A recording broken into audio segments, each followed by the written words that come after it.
Baik, kita lanjutkan. Nah, dilanjutkan ya. Luka adalah jalan cahaya yang memasuki jiwa.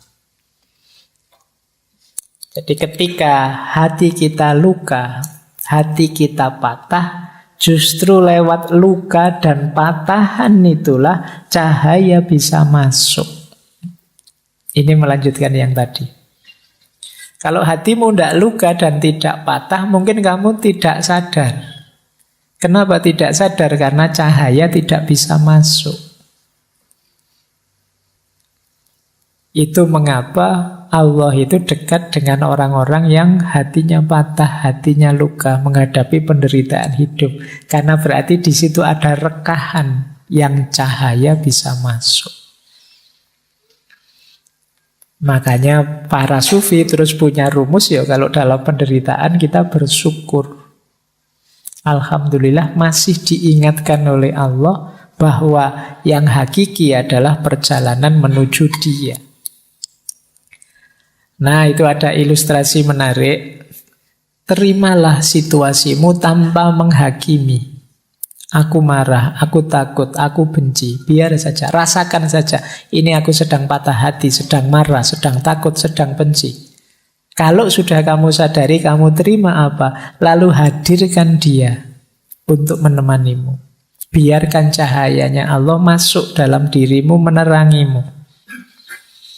Saat engkau membutuhkan pertolongan Tuhan pasti datang. Jika engkau tertutup, tidak ada ruang untuk cahaya.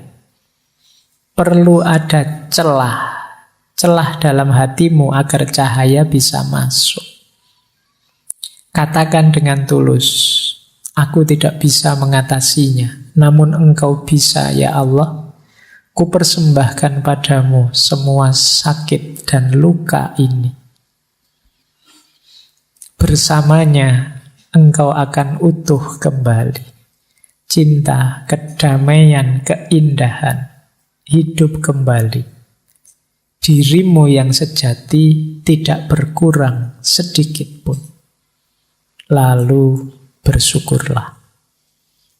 Jadi ketika kita sedang berat-beratnya menghadapi masalah apapun, terimalah itu.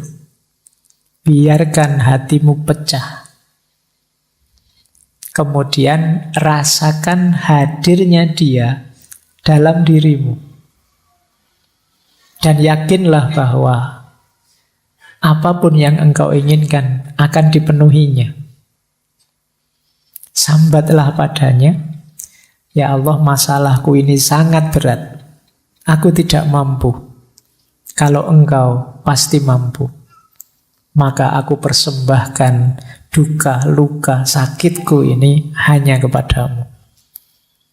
Nah, insya Allah bersama Dia kita akan kembali utuh. Kembali hidup seperti semula. Tidak ada satupun yang berkurang. Kalau kita patah hati kan sebenarnya kita berkurang apa sih? Tidak ada. Kita masih bisa memulai lagi yang baru seperti semula. Kalau sudah terasa betapa kebersamaan dengan Allah itu menyembuhkan, ayo terus kita bersyukur. Alhamdulillah ya Allah, Engkau masih mau menemaniku dalam situasi pahit dan luka ini. Baik, ini salah satu petunjuk dari Maulana Jalaluddin Rumi. Kalau kita sedang patah hati, sedang sedih, sedang banyak masalah. Oke, kita lanjutkan. Ini dimensi yang berbeda, pemahaman yang berbeda lagi. Kata Rumi begini, selamat tinggal hanya untuk mereka yang mencintai dengan matanya. Karena bagi mereka yang mencintai dengan hati dan jiwanya, tidak ada yang namanya perpisahan. Nah, kita itu kan patah hati misalnya, itu kan karena jauh, ditinggal, tidak dibersamai lagi. Dia tidak mau lagi dekat denganku. Itu kan kita definisikan sebagai patah hati. Terus kita sedih karena itu. Kalau kita sedih karena itu, kata Rumi, ini kemungkinan kita hanya mencintai dengan media mata. Hanya karena tidak melihat dia di sisi kita, kita menyebut itu perpisahan. Padahal bagi orang yang memang benar mencintai, cinta itu hadirnya dalam hati dan dalam jiwa. Hati dan jiwa itu tidak mengenal perpisahan fisik.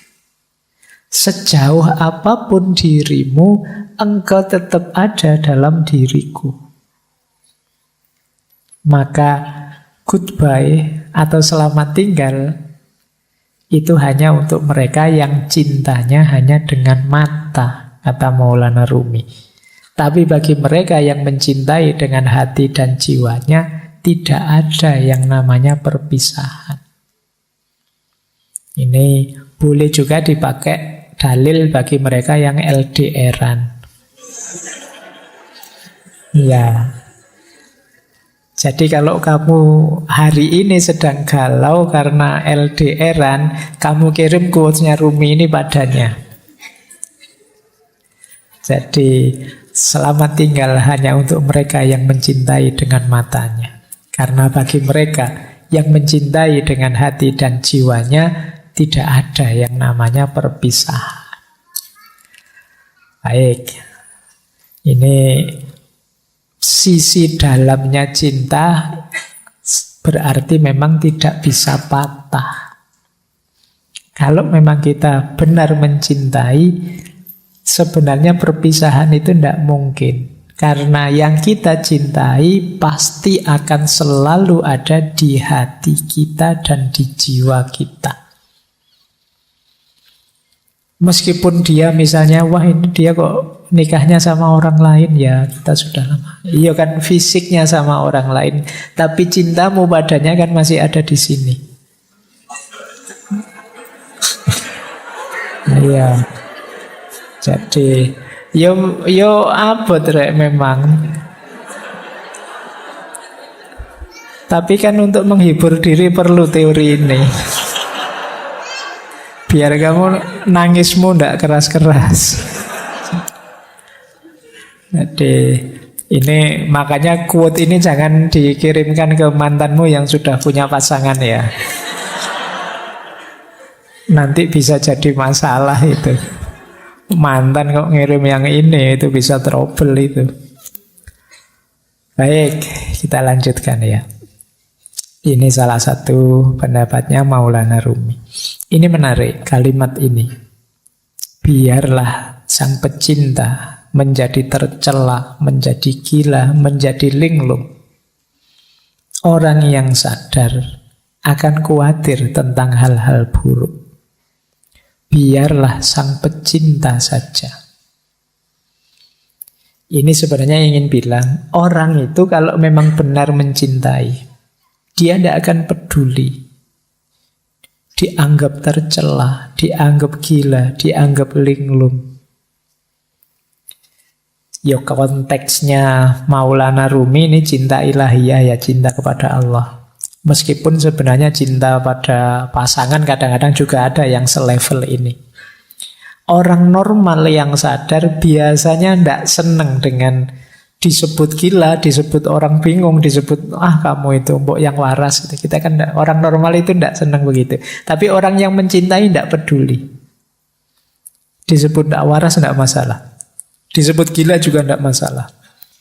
Disebut ngeyel juga tidak masalah, tidak apa-apa.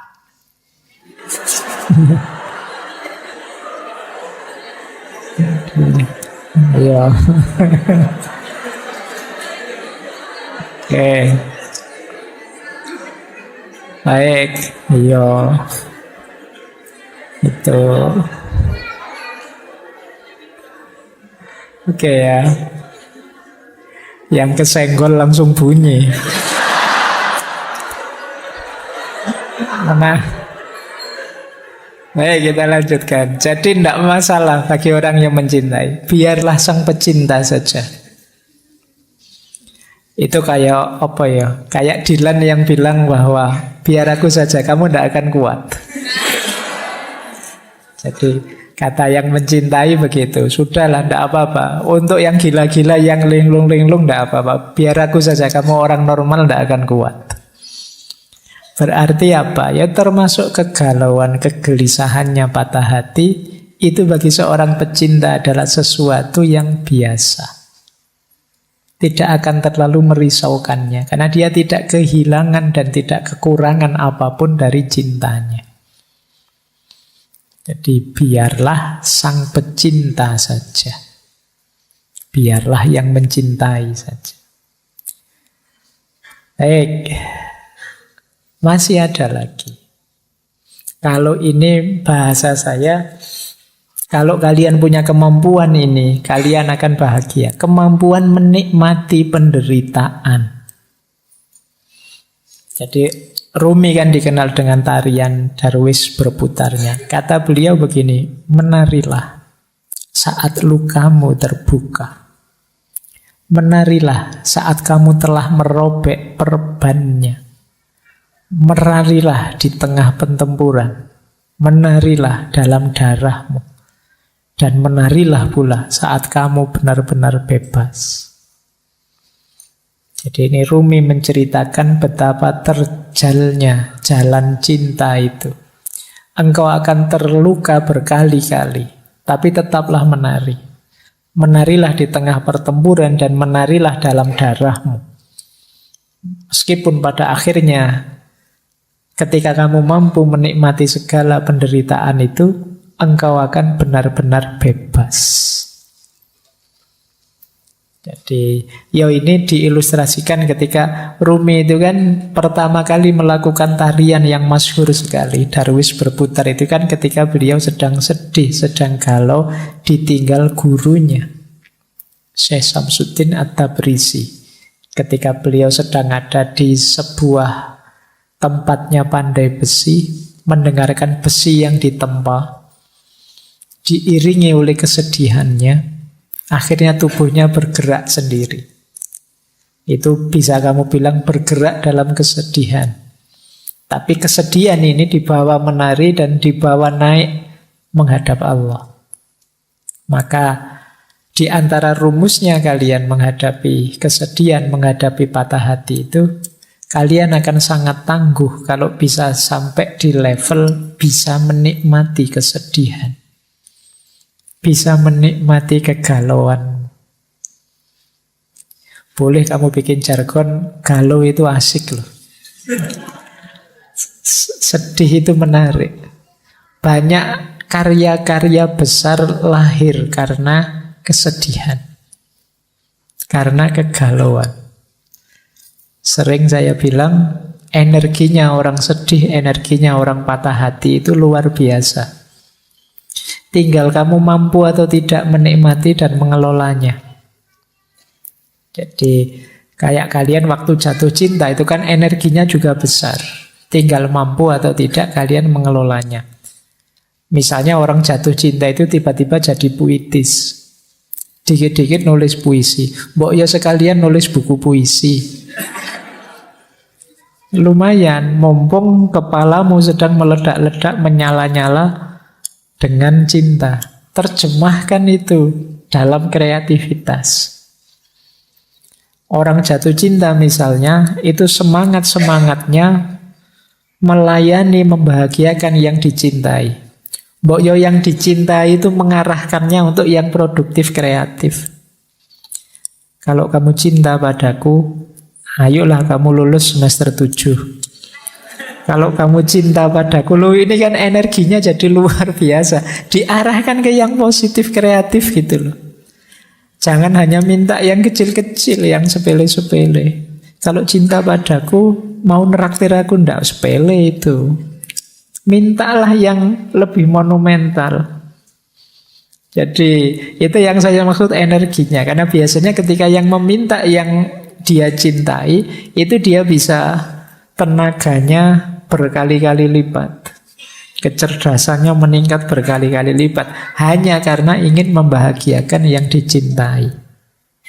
Maka seperti yang disampaikan oleh Rumi ini, menarilah saat lukamu terbuka. Menarilah saat kamu merobek perban. Menarilah di tengah pertempuran. Menarilah dalam darahmu. Menarilah pula saat engkau benar-benar bebas. Pada puncaknya, cinta akan membuatmu bebas. Yang paling jelas ya bebas dari belenggu ego dirimu sendiri. Orang mencintai itu kan ketika orang yang bisa menaklukkan dirinya sendiri. Baik, saya lanjutkan. Nah, Maulana Rumi juga pesan pada kita, rasa sakit yang kamu rasakan ini adalah membawa pesan. Dengarkan mereka. Jadi ini latihanlah mendengarkan lukamu sendiri. Latihanlah memahami pesan yang dibawa oleh kesedihan dan dukamu. Maka jangan terlalu hanyut emosional oleh pengalaman pahit yang kamu miliki, tapi coba dengarkan ada pesan apa, ada hikmah apa yang bisa kamu raih. Yo karena yang pesan ini Maulana Rumi, yo berarti perhatikan dia memberitahumu apa dalam rangka meningkatkan kedekatanmu kepada Allah. Dalam rangka menghidupkan cintamu kepada Allah. Peristiwa pahit apapun coba kamu dengarkan. Dia membawamu pesan apa, membawakanmu pesan apa yang itu membuatmu tambah dekat pada Allah. Jadi pesan yang arahnya ke sana. Dengarkan. Karena ketika Allah menetapkan sesuatu, pasti tidak ada yang sia-sia. Termasuk menetapkan patah hatimu. Pasti Allah tidak sedang iseng, tidak sedang, saya coba anak ini kalau tak bikin patah hati kayak gimana, pasti tidak sekedar itu. Pasti Allah ingin sesuatu yang lebih besar dan lebih penting dari itu. Maka penting kita mampu membaca luka, mendengarkan patah hati. Ayat itu kan tidak hanya ayat tertulis, tapi juga ayat-ayat kauniyah. Patah hatimu dan lukamu itu ayat-ayat Allah juga. Coba dengarkan pesannya dari situ. Jangan-jangan mengingatkanmu atau mengujimu atau mendorongmu untuk tambah dekat padanya. Dan seterusnya. Baik, kita sudah ketemu Maulana Rumi dan ada kalimat yang menarik dari beliau. Di mana ada kehancuran, di situ ada harapan akan harta karun. Harta karun itu kan biasanya terkubur di balik puing-puing. Kalau tersimpan di lemari kan tidak disebut harta karun. Harta karun ini biasanya tersembunyi. Dan ini ada di balik kehancuran. Maka temukan mutiara-mutiara, temukan harta-harta di balik kesedihanmu, di balik kehancuranmu. Pasti banyak kalau kamu jeli mencarinya. Jadi ini lanjutan dari quotes yang tadi ya. Jadi dengarkanlah dan cermatilah, insya Allah kamu akan ketemu harta karun yang di situ kamu akan bangkit kembali, lahir kembali, jadi sosok yang lebih kuat, lebih hebat dari sebelumnya. Jadi ini pesan dari beliau. Di mana ada kehancuran, di situ ada harapan akan harta karun. Jadi jangan terlalu lama nangis-nangis sedihnya. Beri waktu tersendiri, tapi kemudian segera move on. Bacalah kesedihanmu, dengarkan pesannya, carilah mutiara-mutiara di baliknya, terus lahirlah kembali jadi sosok yang baru yang lebih tangguh. Ini yang diinginkan oleh Maulana Jalaluddin Rumi. Baik. Nah, ini tadi hubungannya dengan kesepian ya.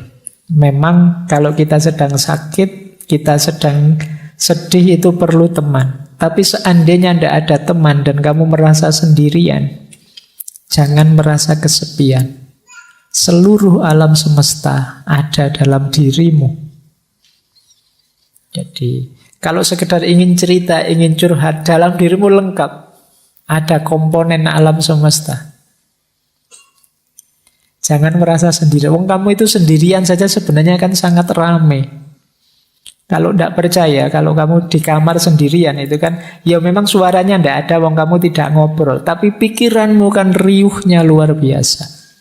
Ramenya luar biasa. Kalau sekarang kadang-kadang tidak hanya pikirannya, mulutnya juga rame. Apalagi kalau pas main game. Ya, kamu marah-marah sendiri, mesuh-mesuh dewe, ngamuk-ngamuk dewe.